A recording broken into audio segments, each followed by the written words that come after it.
এই মাম, তুই তো পটল খেতে চাস না? আজকে পটল রান্না করব একটু অন্যরকম ভাবে। তুই কি খাবি? পটল আমার খেতেই ভালো লাগে না। তুমি যেমন করে রান্না করো না, আমি খাবো না। তবে কি রান্না করবে? আজ আমি রান্না করব চিকেনের পুর ভরা পটলের দোরমা।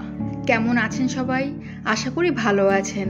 আমার এই ভিডিওগুলো ভালো লাগলে প্লিজ চ্যানেলটিকে সাবস্ক্রাইব করে নেবেন এবং ফেসবুক থেকে দেখলে পেজটিকে ফলো করে নেবেন। মাম্মা, পটলের দোরমা কেমন করে রান্না করে? চল দেখবি, চল রান্নাটা আমি করছি। এখানে আমি 10 থেকে 12টার মতো একটু মোটা সাইজের পটল নিয়েছি। পটলের খোসাটা ছুরি দিয়ে ভালো করে ঘষে ঘষে তুলে দিয়েছি। এরপর পটলের ভেতর থেকে পটলের যে শাঁসগুলো আছে একটা চামচের সাহায্যে এরকম বের করে নিয়েছি। এরপর পটলের যে শাঁসগুলো বেরিয়েছে সেগুলো মিক্সিতে একটু জল দিয়ে বেটে নিয়েছি। এরপর 200 গ্রাম চিকেন কিমা নিয়ে সেটাও বেটে নিয়েছি। এবার কি পটলগুলো ভেজে নিচ্ছ? হ্যাঁ রে, এই পটলগুলোকে একটু ভেজে নেব। ভেজে নিলে পটলটা খেতে ভালো লাগে। হাফ চামচ মতো লবণ দিয়ে পটলটা প্রায় 60% মতো ভেজে তুলে নিচ্ছি। ওই তেলের মধ্যে পটলের যে মুখগুলো কেটে রেখেছিলাম এই মুখগুলো ভেজে তুলে নিচ্ছি। আমরা কি গর্ত করা পটল খাবো, তাই বলে গর্ত করে রেখে দিয়েছো? না রে পাগলি, দেখ না কিভাবে রান্না করি। এই পটল খেয়ে তুই আবার খেতে চাইবি পটলের তরকারি।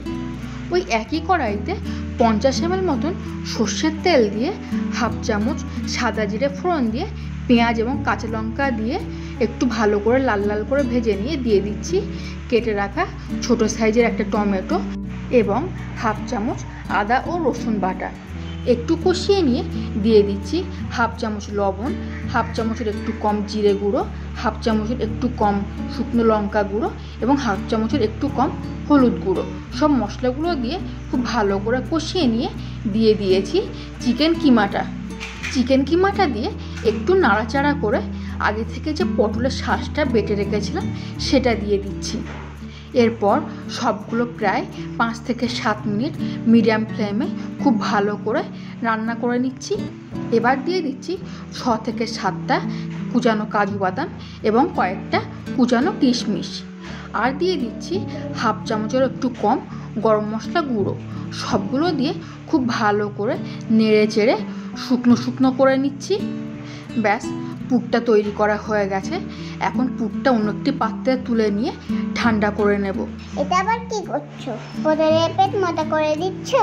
হ্যাঁ রে, এই যে পুরটা তৈরি করেছি এই পুরটা পটলের মধ্যে ঢুকিয়ে দিয়ে পটলের মুখটা বন্ধ করে দেব। পটলের যে মুখের দিকের অংশটা কেটে রেখে ভেজে নিয়েছিলাম সেটা দিয়ে একটা টুথপিক দিয়ে ফুটিয়ে মুখটাকে বন্ধ করে দিচ্ছি।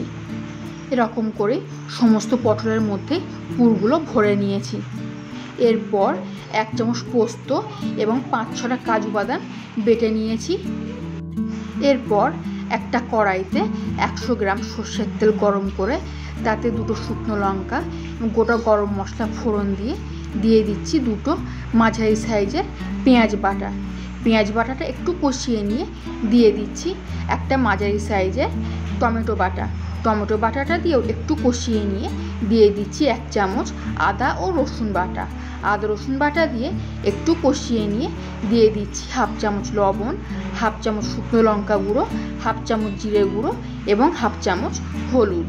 সব মশলাগুলো 1.5 থেকে 2 মিনিট মিডিয়াম ফ্লেমে খুব ভালো করে কষিয়ে নিয়ে দিয়ে দিচ্ছি কাজু ও পোস্ত বাটা। আবারও 1 থেকে 1.5 মিনিট মতন খুব ভালো করে কষিয়ে নিয়ে যেই দেখব তেল ছেড়ে দিয়েছে তখন দিয়ে দিচ্ছি 1.5 গ্লাস মতো জল। জলটা এমন পরিমাণে দেবেন যাতে পটলগুলো বেশিরভাগটা ডুবে থাকতে পারে। দেখতেই পাচ্ছেন ঝোলটা ফুটে উঠেছে।